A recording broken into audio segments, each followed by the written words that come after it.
Saline, often used to flush wounds and skin abrasions, intravenous infusion for eye drops, to rinse contact lenses, for nasal irrigation, and a variety of other purposes. Believe it or not, saline is actually a pretty great additive for your DIY collection. Welcome back to Steam Room, and today we're going to be looking at using saline in your e-liquid.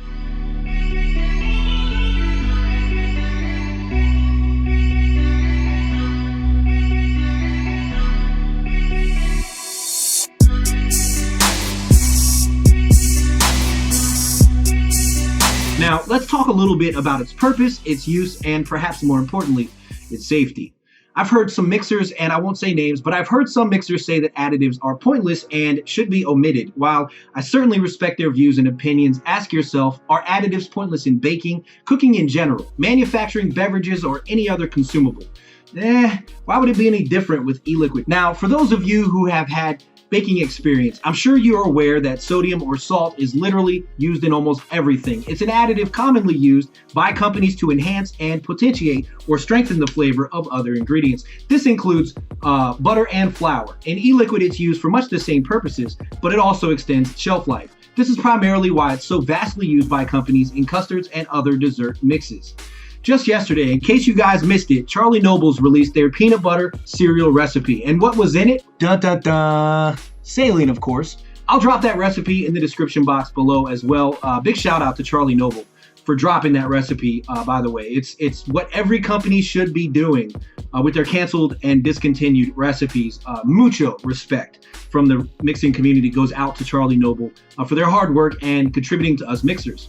So anyway, it is a minute amount in that recipe at 1 drop per 10 mil, but this is the typical range for it as an additive. Don't think for a second this is the only e-liquid company using saline. This is but a glimpse at the premium side of mixing. Having worked with many companies to develop flavorings, I can assure you saline is in 90% of the retail dessert liquids. Even if it is literally drops, mixing range is obviously going to fluctuate varying by your mixes, but its typical use is anywhere from 0.25 to 3%. It works especially well when paired with acetylpyrazine or other bready types of concentrate. Also worth noting, unlike malic acid, which we did go over how to dilute at home on this channel, I would not recommend making saline at home. Even sea salt purchased at stores often have tiny impurities such as specks of dirt and sand in it. These foreign particles will not bode well in your mix. For the best experience for your e-liquid, it's best to purchase in your local grocery or pharmaceutical store. Just be sure the packaging reads clearly, USP Sterile Normal Saline. This means it's sterile and was made under lab conditions. It's available literally almost everywhere.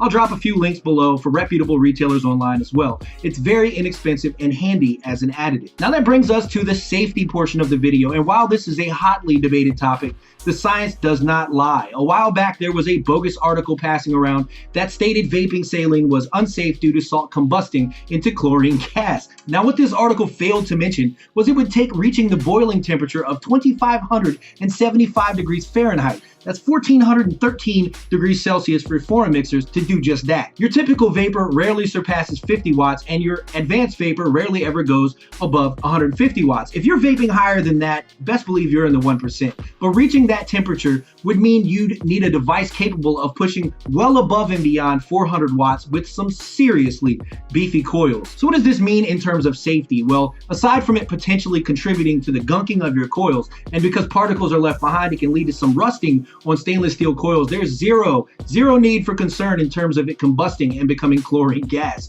I completely understand the concern, but as I've stated, the science doesn't lie. But if those things don't worry you, or you steer clear of stainless steel coils, saline can assist in elevating that sweet mix you've been desperately trying to perfect. Give saline a shot, man. It deserves a space on your mixing shelf. So until next time, guys, I know I kind of rushed this video, but I've got plenty more to do, plenty more to come. So I'm going to get off of here and get ready and get back to doing this stuff. So until next time, guys, keep mixing, stay elevated, and